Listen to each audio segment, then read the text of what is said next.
And hello, movie lovers. So tonight I actually have Rossie Mccree with me, actress Rossie Mccree, that is. And we're going to be doing another one of our movie lover spotlights of Sidney Poitier. This is actually going to be wrapping up our spotlight of Sidney Poitier with our Buck in the Preacher review. And also, too, guys, go on ahead and do me this one big favor. Rank us over at Good Pods. Rank us over at Apple Podcasts and Spotify as well to allow other people to know where they can find us at, because there's other people that hasn't even discovered us yet. So go on ahead, help us out over there, show us a little bit of an ounce of class, and do that for us. And so, with any further ado, let's go on ahead, get on with the show.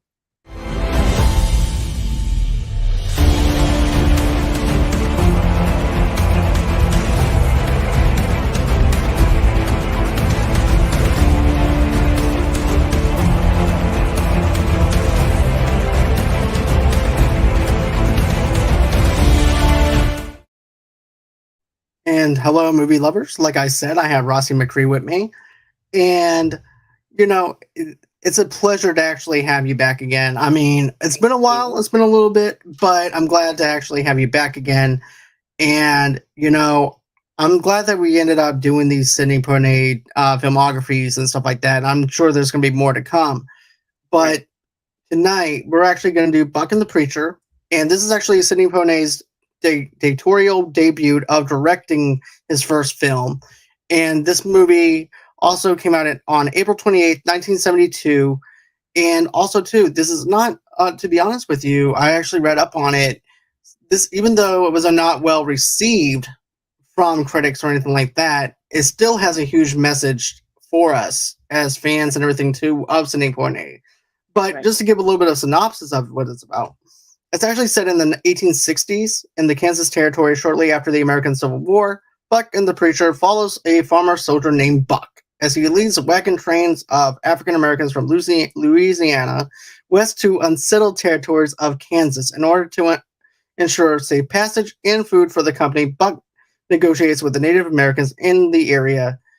But before we get to that, we actually get to see them, see the timeline that he actually sets out for us, and they're pretty much like what's the word I'm thinking of, like a preface or a prologue before the film actually begins. And then after that, it gives you the whole entire deal where Sidney Poitier is also traveling with these people and trying to give them safe passage. And they're also been traveling for months and everything else on end, just trying to get a little bit of freedom and find a place to live and a safe haven to live.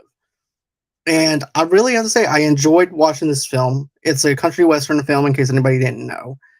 And this movie's entertaining. It has some funny moments, but also has some action in this movie, and also some drama. So that's also another plus for me. But I'm gonna let you go on ahead and talk about this too. Okay, so as John mentioned, the prefix to the film before it gets started, the film is dedicated to slaves, free slaves, blacks that wagon masters, as Sidney Poitier plays in this film, that are free people, and they're heading out west. They're leaving the South because they're now free, and they're heading out west. And so wagon masters, who Sidney Poitier played, they, as John said, they provide safe passage for these now free slaves and their families. And it took months to get them to where they were going. It is a funny movie. It is a Western. It also was starring Ruby Dee and Harry Belafonte, who plays the preacher. Ruby Dee plays Buck's wife. And it's a really good movie. It's a all black Western. It starts off with Sidney Poitier, the wagon master, has a group of people from Louisiana, a parish out in Louisiana, and they pay him to get them to safe passage so that they can start their new lives in the West. And we get to see in the beginning some of the, we'll call them slave catchers. Wouldn't you call them slave catchers? Yeah. So these were, these the were Confederacy. Yes, of the Confederacy. So these are men that would go and chase down free slaves and want to bring them back because they just not okay with them being free. They want things to remain the way that it always has been, which means free labor from Black people. And so they're not happy with it. And Sidney Poitier plays he as a wagon master is the best, and so they're after him. They want him, and you see in the beginning what these slave masters would do when they find the people that were led to safe passage. They destroy their camps. They they shoot their ox, their food, kill a few of them to send a message to go back to Louisiana. You do not want to be here. You do not want to do this. And that's how it starts off. And, I like how he meets up with the preacher and everything, too. Yes. Because the preacher's over there. He just got done killing a rabbit. And, of course, he's also bathing in this creek. And all of a sudden you see Buck show up out of nowhere. And Buck lines up, taking the gun and pointing it at him, wanting him to pull his drawers back on and everything. And the preacher winds up telling him, hey, give me 1 second. I'll let you talk. Look.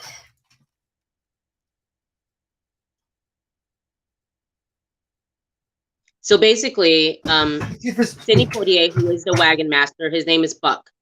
And so Buck ends up escaping because the slave, catchers end up kind of catching up with him. And so he gets away. And as he gets away, he comes across this creek. And he sees this guy bathing in the creek. But he has a horse there. And Sidney Poitier is not there to hurt the guy. He just wants a fresh new horse so that he can get further away from the slave masters because they're tracking him. And so he's, in the midst of stealing the preacher, who's played by Harry Belafonte, stealing his horse. And as he's getting ready to take the horse, Harry Belafonte comes out and is like, what's up? What are you doing with my horse? So, Buck holds a gun to him, letting him know, I'm going to take your horse. And that's that. So Sidney Poitier, Buck, ends up taking the preacher's horse and gets away. Well, a little bit later on in the story, Buck ends up, the preacher ends up finding his way to town. He's looking for Buck now because he stole from him. So as he finds his way into town, he comes across this little boy, and it's a pretty small little Western town. He sees a little boy who's working for a guy in a bar, and he's asking him questions. Have you seen this guy? He stole my horse. And as he ends up finding, thinking he's catching up with Buck, the wagon or the slave catchers ends up coming into town. So you see the preacher, prepping a new horse, actually the horse that Buck left him, prepping the horse, and sees them coming into town, knows they're not good, knows who they are. So he's kind of trying to hide from them. And the slave masters end up stopping the preacher and asking him, do you know of a wagon master? Do you know who he is? And basically threatening him, but letting them know, we're going to let you go, but we'll pay you $500 if you lead us to this wagon master. They want Buck really bad because he is the best. So at that point, the preacher's kind of actually pissed off with Buck. So he agrees to the men. Yeah, if I see him, I'll definitely let you know. And there we are, John. All right. So basically I'm sorry, I didn't mean to leave you like that. And some stuff I actually had to take care of real quick. But anyways, back to what we were talking about before.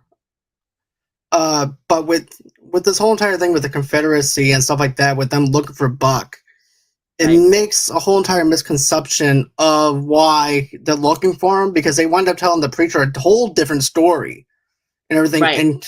And so the preacher's also looking at the fact that, hey, I can get money. I can get $500 for bringing this guy in, whether dead or alive. Heck yeah, right. I'll take that deal, And so, he decides, okay, I'll go ahead and do this. This is going to be okay. I'll go ahead, try and scout him out, see if I can find him and everything.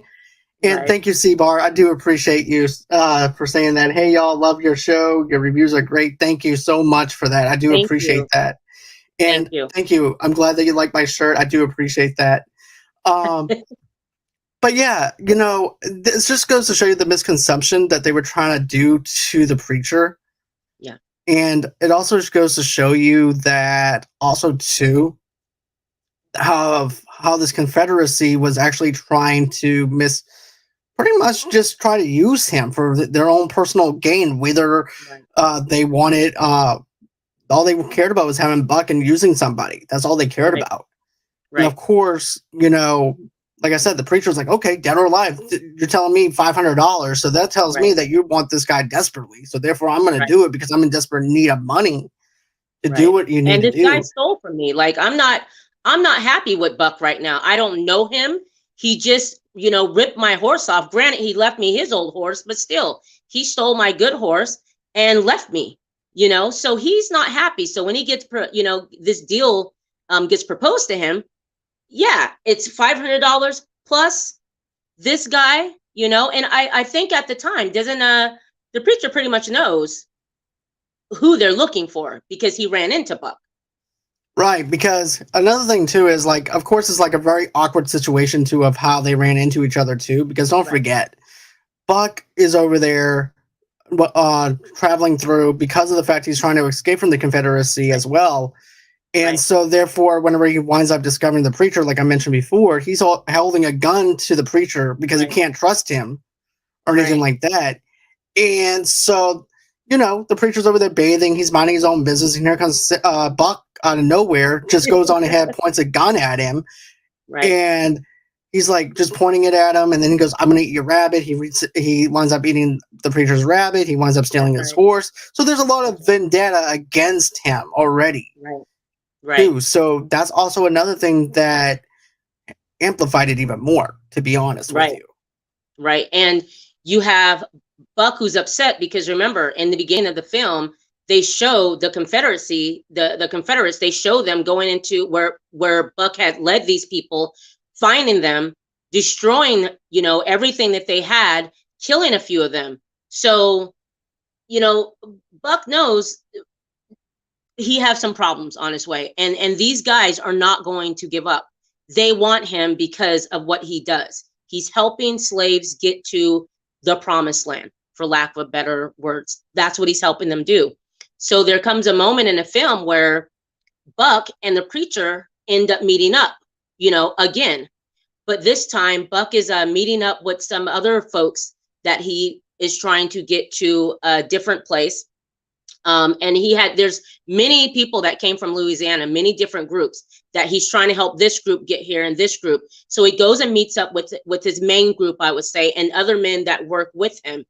And preacher just happens to be there because remember, he met this little boy that's working for a man at the liquor store or the bar. So he follows the little boy back to their village and he sees Buck. And when he sees Buck, he ends up not hitting him, punching him in the face. Buck falls down. And from that point on, they're kind of together, not wanting to be together, but they end up being together. The preacher needs him. He needs the preacher. But you don't know if the preacher is good or bad because he is offered $500 and he doesn't let Buck know, hey, the Confederates looking for you. So you're trying to figure it out as the film goes on. Right, because at that time you also are like Buck. You have your defenses up because of him. And you're Right. like, should we trust him or should we not trust him? And then we Right. also see the interaction of, hey, look, he actually helped somebody within Buck's camp, the little boy. Right. Very true. And so therefore we're like, okay, maybe he isn't as bad as he may make him out to be or whatever.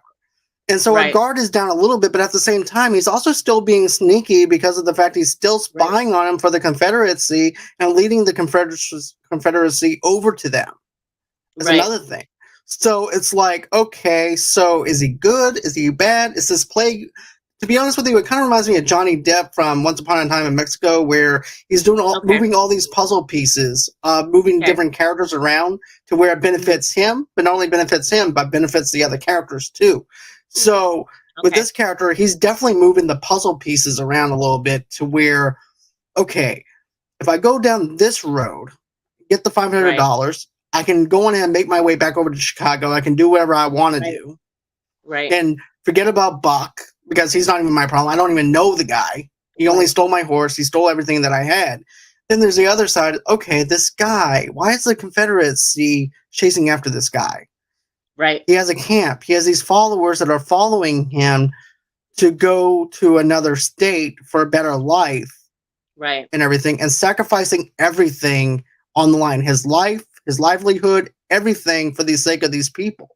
So it's like, Right. so is these guys as crooked as I think they are, or is it Buck that's actually crooked? So Right. he's playing. I bet he's actually playing along though with himself though too, to have that tug of war feeling in the middle of, should I trust him or should I not trust him? Right.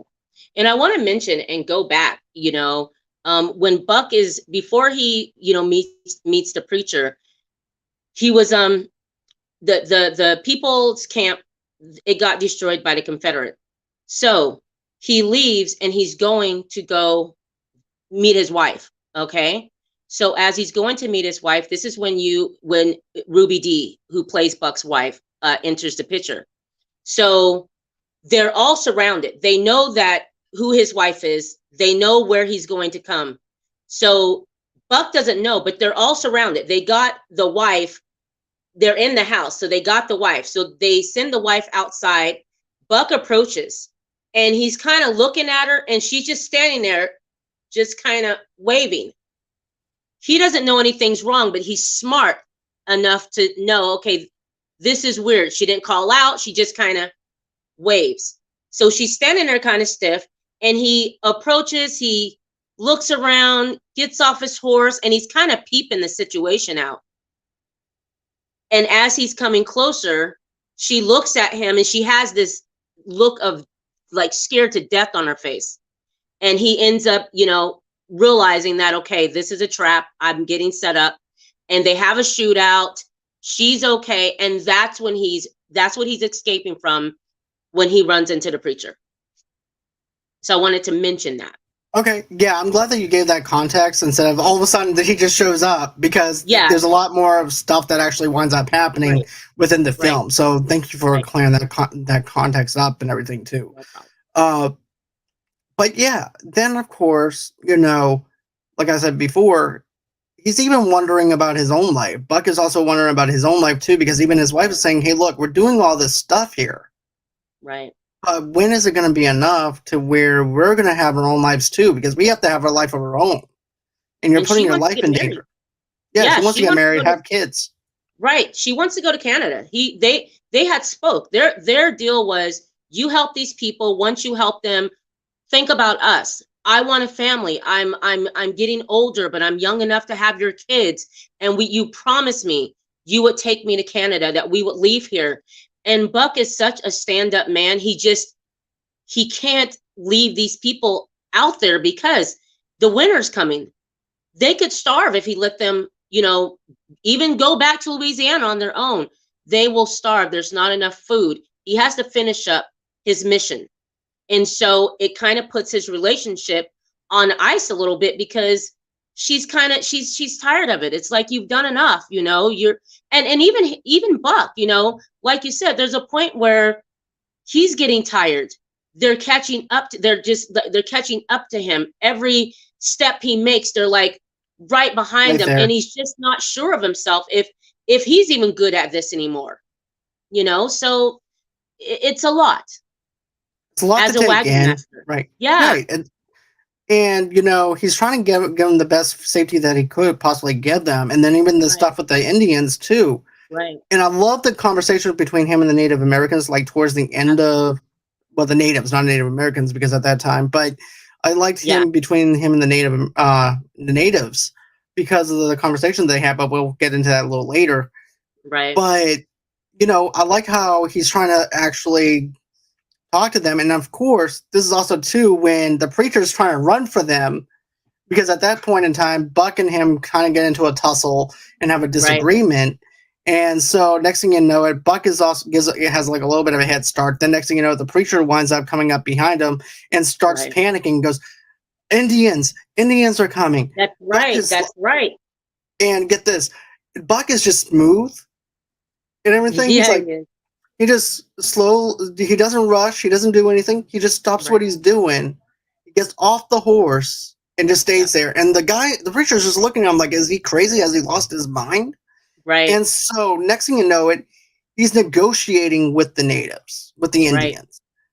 Right. And then you also have the translator there, and also too the back and forth between the chief. And he goes, "Okay, how about 3 buffaloes? That will keep us good for the winter, safe passage through the mountains, and that will give me safe passage." Right. And so then the chief winds up telling the translator, "No, 1 buffalo." The next thing you know it, he's like, the native winds up translating back over to him, and he goes, after they see the money, they're like, okay, 2 buffalo, no, Right. no weapons, nothing like that, Right. no, and safe passage. So that's what they wind up doing. And at this point, remember, when they get off the horse, Buck is telling the preacher, listen, you need to do everything that I'm doing right now. Get off your horse, get on your knees. This is how these people operate. The preacher's looking at Buck like, what the hell are you, what's your deal? After this deal is done that John's talking about, the preacher looks at Buck and is like, he's amazed, because he realizes then, okay, this isn't just your typical wagon master. Like, this guy is somebody, like, Right. And so I feel like their relationship at that point got a little bit better, or maybe a little trust from the preacher, because he's trying to figure out. And respect. He got preacher also respect. There you go. Yes. From Buck, but also too. Here's the thing. Back whenever I was in history class, right? Because I'm a huge history nerd, but in the back of my mind, I'm like, what would it be like if African Americans or someone of color winded up meeting the natives? You know what I mean? Right, I was like, right. would they treat them differently than the white people, or would they accept them in? So with this actually plays around with that, and that's something I appreciated, was the fact that it gave us some nationality around it and everything too, about my imagination and everything too. Because the Indians also don't trust black people either. They believe in sticking strictly to their own people, and that's their own blood, and that's it. Because There's no we getting fought around against them with the whites or the Yankees or Confederate. We fought against them, So they're kind of like, and they mentioned that, you people did this to us.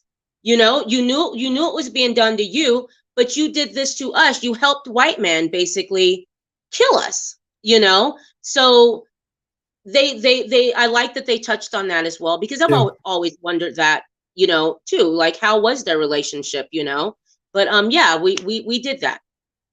And also too, I just want to point this out. I know that we just recently got a Western film with people of color as well, just recently, and I'm glad that maybe they saw this. Maybe whoever directed it saw this film and be like, you know what, I want to make my own version of a Western film with the all black cast and some white people too to go with it, and do kind of the same thing that Sidney Poitier did. So I wouldn't doubt that they actually try to do that route with this.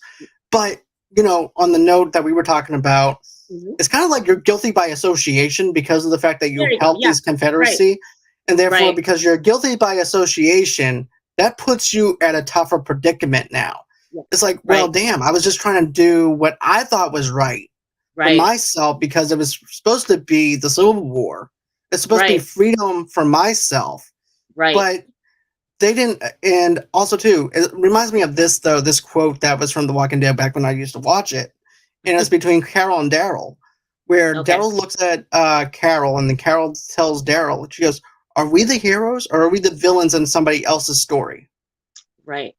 True. And so, according to people of color, they're the heroes. They're the villains.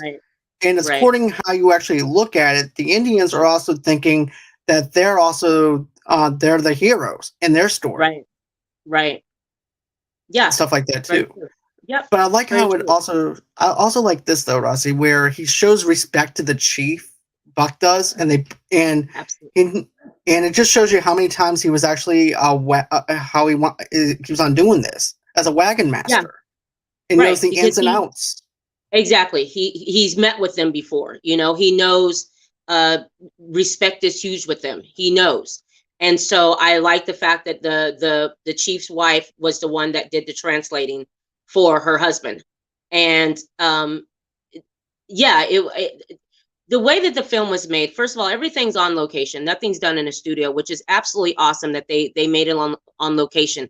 You feel like it's so real, like it's really happening, and like you went back in time. That's how much of a good job that Sidney Poitier did with this film.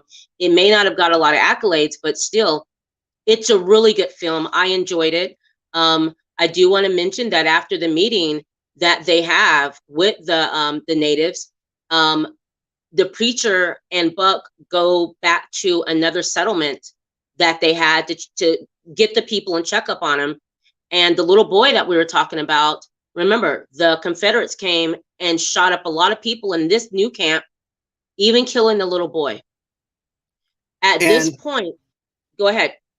yeah, because also too that night, I remember when the preacher was actually having a little bit of a love interest towards one of those the campers too, Right. the settlers. Yes. And trying to wake her up and flirt with Right. her, Right. Right. poking her with the stick, Right. and the mom knows what's up. The mom's like Right. tugs at the girl's dress. It's like, nah, you're not going over there.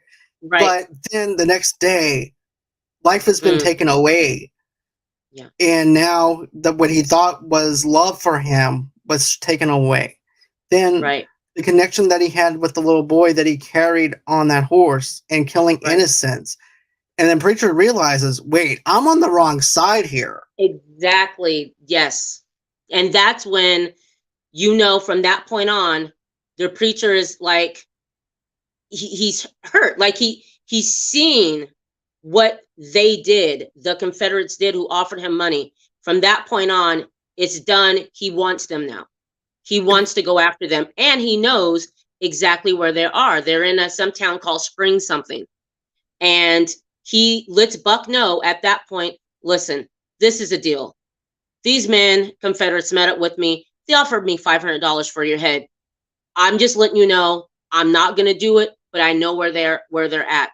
We can go in and get them, and then you can take it from there, John. Right. And basically, if you think about it, though, the $500 that they were offering the preacher was blood money that they Absolutely. probably killed from somebody else, and now they're Right. using that blood money to get what they want and what they can gain. But I like how Buck just quickly looks at him and goes, wait, you're on my side now? He goes, Right. did you not see what I just did for you? Did you not Right. see? He goes, I'm in. And now it turns into a revenge plot for Preacher now. And also turns Right. into a revenge plot for Sidney Poitier's character, Buck, too. So now they have that in common to where now it's like the Lone Ranger with Tonto and everything. They Right. go on ahead. Right. They go up to this, the place where they're at, knock on the Yeah. door, answer, bam. Sidney Oh Poitier my just God. goes on ahead and blasts him. It was Blasts the the best. people playing poker. Then they go up to the Mhm. upstairs area, blast them. I'm like, oh Right. my God, this is in the 70s? And I'm Right. like, and Right. I'm just eating this up because of the Yeah. fact you have layers to the character, you have characterization of characters that you care about, and you're wondering Right. what the outcome is for those two characters, because it could actually go the other way where the Confederacy wins because there's more people than they are. They're weak Right. because their wagons are broken down, they're burnt down, Right. they have nothing to live on off of or anything like that. Yeah, they have safe patches for the natives, but still, Right. even that, the natives are not even giving them protection either. When we find out later Right. on, Yeah, because we find out after he goes and basically is looking for these guys, that killed his people, and who keeps tracking him. We find out later on that with the natives, they don't mind helping, but they will not fight for them. That's why, like they told him, I can't give you guns because we have to take care of ourselves. We have to make sure that we're protected. I'll give you your buffalo, I'll give you this, but another thing is we will not fight for you. That's not it. We'll send some scouts with you, but they are not there to help fight for you. You have to do on your own. So that was and their that's of course relationship. when you get right, and that also gives them the speech of because of the fact that you're guilty by association, we're not going to help you either. Right. Right. And Exactly. and he's like, look, we need weapons for our own selves. We have our own war. But Right. also, too, Buck's looking at him like, wait, if you don't do anything about this now, yes, it's just about us. Right. But sooner or later, they're going to come after you. And then you also have, you have a large group, but you're talking about the Confederacy here. They're going to come Right. back with their own men and everything Absolutely. over vengeance and everything too. So Right. I think that's where it boiled down to, like towards the end, is like, if we don't help them, and you can even see that on the Chief's face whenever they're going up through the mountains, where Buck and also two preachers going up through the mountains, and the Confederacy is actually following them, and you can Yes. see it Yeah. in the eyes of the native of. That almost sounds like a song, but you can actually see it in the eyes of the chief. Almost did like a Walker Texas Ranger type of Yeah. feel to the theme song, but you know, but in the eyes of the native, of the chief, you can see Yeah. it on his face. If we don't stand up our ground now, that could be Right. us getting Right. getting run out of here through the mountains. They already took our land from us. Right. We can't even put our backs to the mountains. Right. So this is And it. see, This is our reservation right here. and another thing is too, when Sydney and or Buck and the preacher end up going into town to go find those guys that killed, the settlers, they kill them all. There's just one guy Mhm. left who's with the sheriff at another saloon. So now it's a problem because the sheriff wasn't really a bad guy. He really wanted and felt like these people are free. They're welcome in my town. I don't want you guys, coming in here and messing with them. Leave them alone. But when Buck and the preacher went and killed all of them except for one, it ends up being a problem because regardless, the sheriff doesn't want any of that in town. So now you have the lone guy that's left from the Confederate and the sheriff that are after Buck and the preacher now because of what they did. And And the also townspeople. the townspeople, yes. And also there was money that was missing because remember the girl early in the film that they wrapped, because these Hmm. people, the settlers, had money that they had saved up so that they can pay Buck to get them to and from. So there's a woman there that had money that they wrapped around her, and that money ended up being gone. So I love the scene where they get done killing the people in this one town and they go and preacher's like, I know we can get a lot of money. And Buck's like, where? And he's like, the bank. Let's go rob the bank. And Buck's now looking at the preacher like, are you kidding me? We're just gonna walk in and rob the bank. And a preacher who is, you end up loving him. He's so funny and great. He's like, yeah. So that's when they get, Ruby Dee, Buck's wife, and she comes along to help out because she's pretty feisty herself, and they go and rob this bank, and they did it so smooth and clever. Rob the bank, very smooth, get out of town, and they have now the sheriff and that one lone Confederate person after them, where we get to where John was, where the natives end up kind of guiding them, to a certain point. They weren't supposed to fight, but it happens. They end up helping out. Then after that winds up happening, that's pretty much where the movie wraps up at, though, Yeah. because after that winds up happening, Buck and also Preacher winds up going back over to the settlers, and they start back there journeying to Louisiana. Right. And if Rennie was watching this right now, her face would cringe because she's actually from there, and she doesn't like Oh how I wow. say it. So, but but I thought this movie was really good, Yeah. and I don't know why it didn't get the love that it deserved for back Right. then. And he gave us characters that we cared about. He gave us characterization of characters. He gave us layers to a character. Because how many movies in the 1970s or 80s, for that matter, even 90s, for crying out loud, that gave us characterization of characters with layers to them instead of one-dimensional characters that's just one Right. and done. He gave us layers to Preacher that I never thought I would be possible about total cheap change, which is Right. really what I loved about the writing with this film. Right. Yeah, I appreciated the fact that, like I said, I love that it was shot on location. I loved how detailed they were with the characters when they're going scouting. There's a scene where it just stood out to me because he made sure that everything was so realistic. When they're on their horses and they're scouting at night, they have their torches, and you see a scene where they take the torch and they hold it to the ground while they're on the horse to look for footprints, or horse prints and all that. That's not a big deal, but it's a big deal to me because I love that detail. I love that they made sure that, and also, guys, everyone rode horses. You see them on a horses. You see Ruby Dee on a horse. You don't see a horse, a double.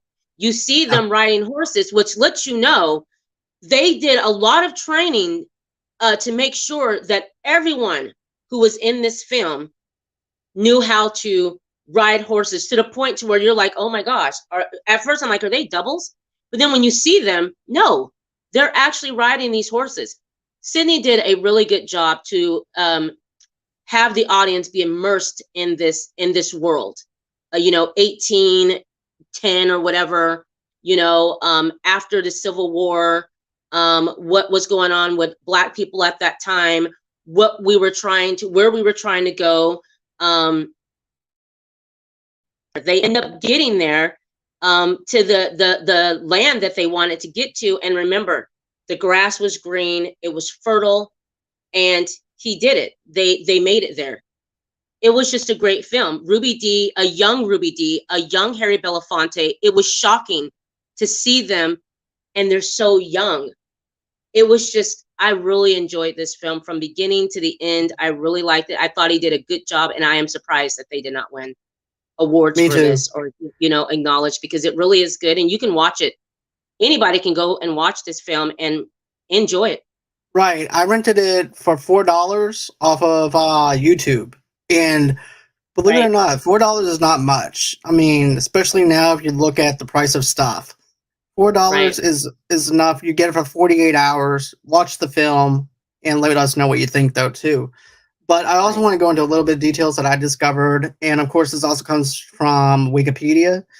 But according to Poitier, the film was not even a media success financially. The film had made on a budget of 2 million, and Poitier claimed that it broke even at the box office. In fact, the poor financial reception resulted in Poitier losing a film deal with Columbia Pictures. Wow. Really? Critics, yeah, and I wish I knew what deal that would have contained, but Yeah, right. critics were somewhat split in their reviews. Gordon Gow, a critic for films and filming, said the movie was breezy stuff and highly entertaining. He went on to say that Belafonte's performance was humorous, even though it was somewhat over the top for overall historical realism for the film, but for a realism that the film is going for. Other reviews were not so positive. Writer's Motion Picture Guide focused more on a negative stereotypes presented in the film, stereotypes around in this foolish, witless western, a production misusing the fine black talent in cast. I disagree. I I absolutely disagree. I like the representation. I like the fact Right. that it showed a black wagon master that I never even heard of. Wagon masters. I never heard of that. I didn't think that they did a poor job on the characters. I mean, these were free people that were just trying to go. It wasn't. I didn't feel that way. I didn't feel embarrassed by it. I didn't feel like, oh gosh, not. It was really good, every single character. And I don't feel that the preacher's role was overly, that it was over the top. I felt that he was funny. He played the part that was, nothing about his part was over the top, basically. I thought it was funny. Of course, Sidney Poitier, he always has this certain sophistication about him. And you even see it in this film where he plays a cowboy. Ruby did a great job, and the other cast. I enjoyed it.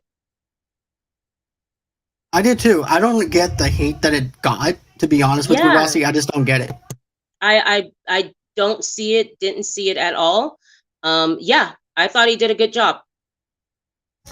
Oh yeah, and also too, I the only critic that I actually agree with is the fact that I didn't really feel like that the preacher was like over the top or anything like that. I disagree with that, but the stylistic and everything else was fantastic. Right, right. And I love that big black Bible that he carried around. And that's another thing about the preacher that really quick, they told his story, you know, um, quickly told his story. He was the slave. His mother was his father was sold or killed, so he was with his mother, and the slave master ended up selling the mom. And he was able to stay there with the slave master, but he had so much hate for him. And he was telling, Buck that, where he got the Bible from was from the slave master that always carried around this Bible, that he ended up killing him when he got older to get back at him for basically selling off his mother, who he said he would never do that to him. So that's just a little story about a little background about the preacher. Okay. I do appreciate the backstory though, because there's a lot of stuff that I really didn't know. So to actually know that that took place, I do appreciate the Yeah. little bit of insight that you found out about it too, to be Yeah. honest. And I do appreciate that from you. No problem. So now I have a little bit of an announcement for everybody. Rossie is actually going to be joining our team at Movie Lovers Unite. And I just want to say welcome to the team. Thank you so much. I'm really happy. You were the first person that interviewed me as an actress, and then you kind of took me under your wing and introduced me to podcasts. Never did a podcast before. John introduced me to the whole podcast lifestyle, and I enjoy it. I mean, remember when we started with just top tens? Yep, Let's just start off with top tens, and we'll just gradually go to. And I love how you just kind of, gradually introduce me to where now, I'm gonna learn something new as being a producer. Right. And yes, she is going to be my producer for my trailer reactions. She's also going to be on here on Thursdays with me more. I've been enjoying doing these on Thursdays with you. Of course, we're going to start our Sweet Tooth reviews again. Yes. Missed out on it. Go on in, jump on Sweet Tooth on Netflix, watch episodes 1 through 4, and then catch up on the review and everything for episode 5. But I like how you put it though, where you said I'm just basically just guiding you slowly through the whole entire thing. Like we go from top tens, right, and then we gradually work our way towards doing movie reviews, doing more collaborations and everything else. And of course, I still remember the first time that I interviewed you and everything too. I just reached out to you on Instagram, and you didn't know what to expect from me. You didn't know what to expect. I'm like, I was like, well, that's kind of ballsy just to reach out to somebody that you don't know. I was like, well, I have to take a shot. If you don't take a shot, a closed mouth doesn't get you anywhere. An open mouth does. So what do? I reached out to Rossie, and I'm like, so can I interview you? Yeah, you can. And at first she thought I was like one of those people that are very stuck up and like, the motivation in a film is just not the critique that it actually has in something. Bill and Ted is the most awful movie in the world. No, I am not like that. Not at all. I had the best time. And remember, we did it on the podcast. We didn't do YouTube. So you interviewed me on a podcast. And I remember being really excited, but really nervous because that's what I was expecting, and then John just kind of, getting to know his personality. It was like, oh, okay, this is pretty cool. I enjoyed this, and I was like, gosh, I hope he, interviews me again or, does something else. And then he reaches back out and it's like, hey, let's do a top 10. And I think we're doing like a comedy top 10, or I think it was like Halloween. We did comedy, scary movies. We did Sleepy Hollow. We did a bunch of stuff. Oh, that's right. That's right. And I remember, I want to say this, the first time that we did the White Boy Rick review, and the director or the producer reached out to us via Twitter and was like, you guys did a good job. And that was like, oh my gosh, I couldn't believe like that happened. And that was the first time like that someone reached out, that I was involved in, to say, hey, I watched your guys' review, and I just thought that was the coolest. That was like, I mean it. I'm like, oh, this, it felt surreal, right? Because you don't Right. know what to expect when you're doing something Yeah. off of Twitter or whatever. Like, Right. okay, I'm gonna put a hashtag on it, and then after that, I'm gonna Exactly. Right. tag White Boy Rick as a documentary, and I'm just doing it for advertising for some PR. Right. Next thing you know, it the producer or the Right. director winds up reaching out to us. Hey, look, you guys did a great job on it. I'm like, what? Right.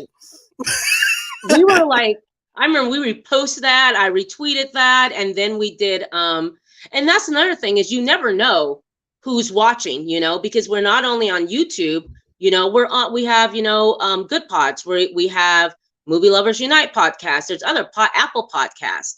So Right. I don't realize it when I'm on here doing this. I'm just on here having a good time, not and when we're done, it's like That's we go on great. to the next.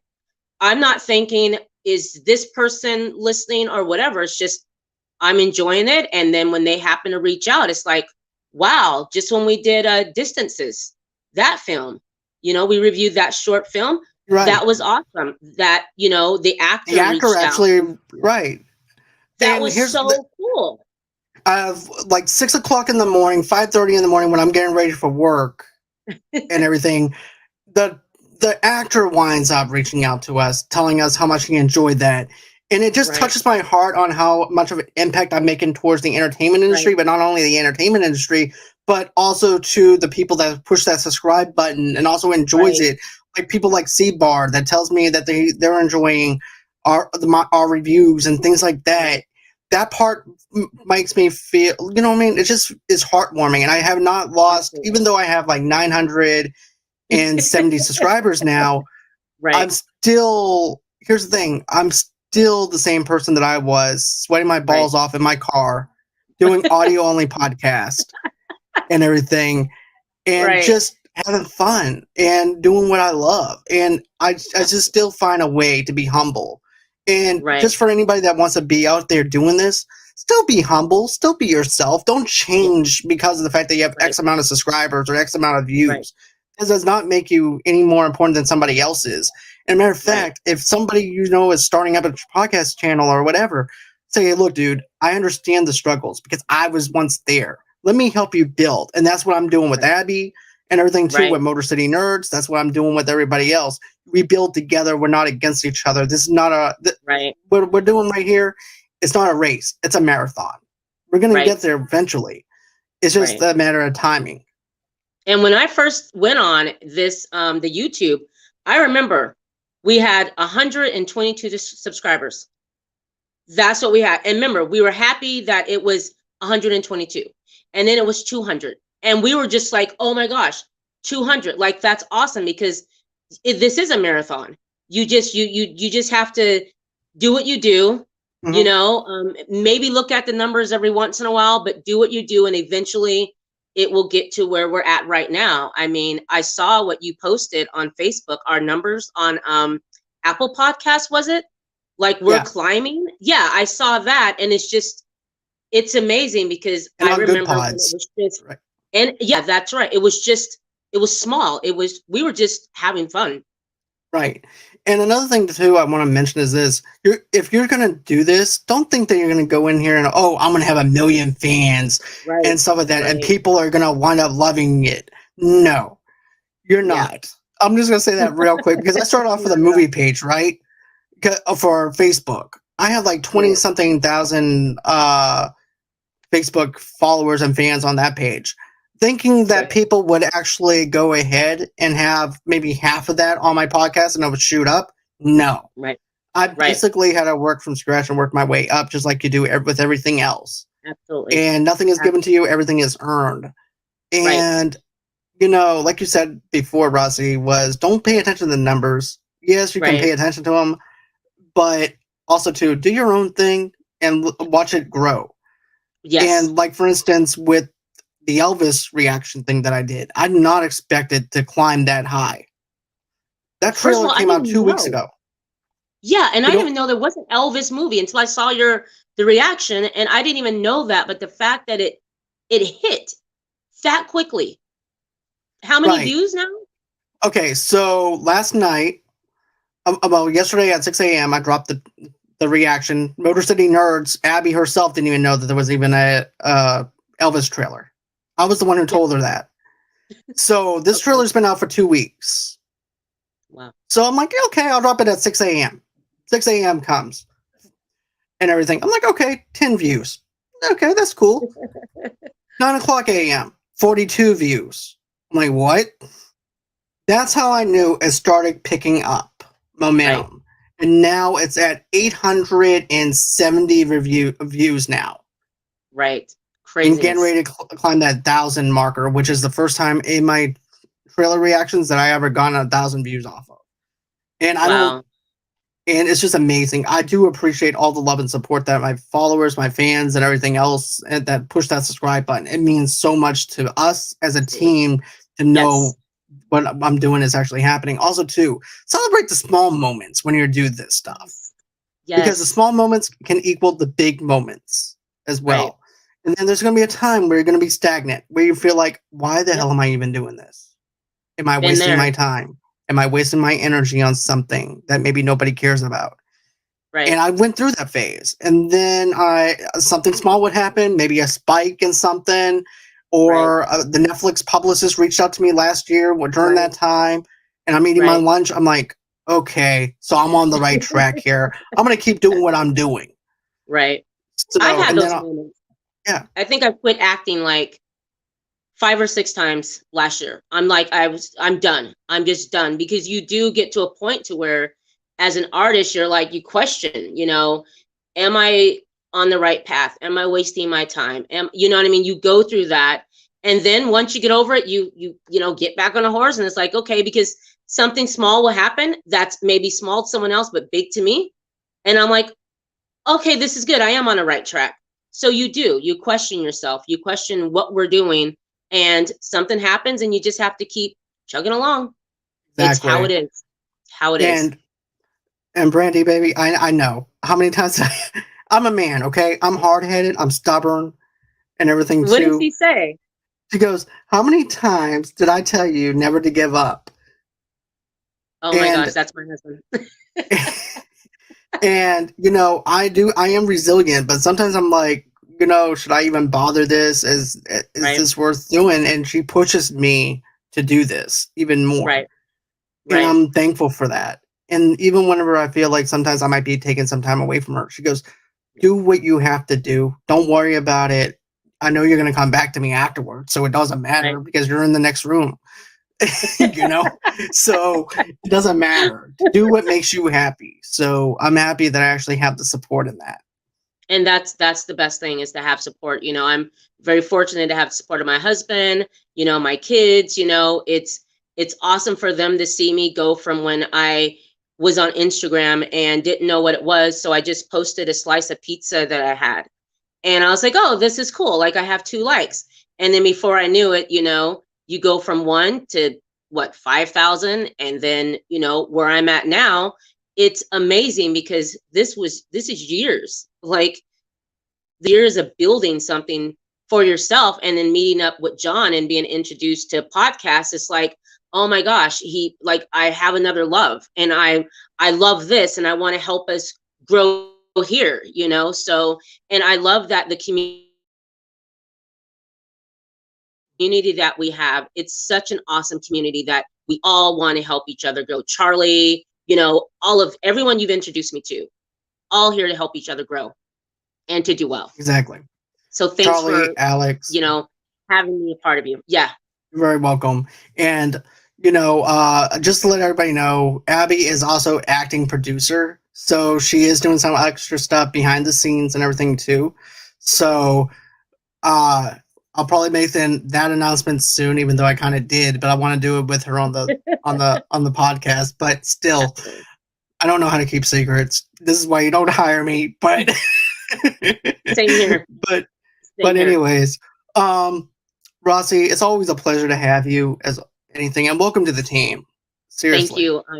Thanks for having me.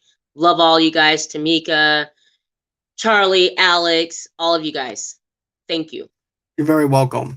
And guys, go on ahead and follow me under Movie Lovers TV Lovers Night on Facebook, underneath the same brand name on Instagram and Pinterest as well. Like we mentioned before, rate us on Good Pods. Good Pods is basically social media for people that love listening to podcasts, or if you're a podcaster yourself, go on ahead, rate individual episodes. Tell us what you think. Also, too, we can also reply back and forth to you. It's so much better than Apple Podcasts, in my opinion, because I actually have that community of talking back and forth to somebody, and that's what I love.